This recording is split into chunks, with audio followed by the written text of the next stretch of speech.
जरा सोचिए, डॉलर की कीमत नीचे जाने के साथ साथ मईशत की बहाली और हमेशा चीन के दौरे से पहले जब सी पैक पर अमल दरामद के फैसलों की घड़ी आती है तो कोई ना कोई फसाद या फितना खड़ा कर देते हैं। आखिर वो किसके एजेंडे पर अमल पैरा हैं?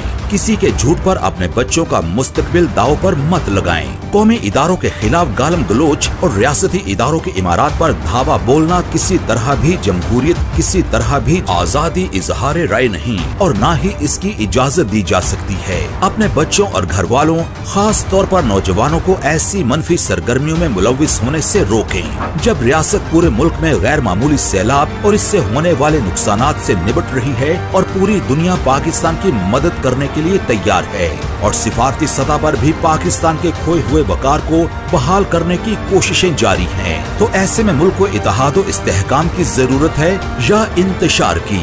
फैसला आपका। वज़ारत दाखिला, हुकूमत पाकिस्तान।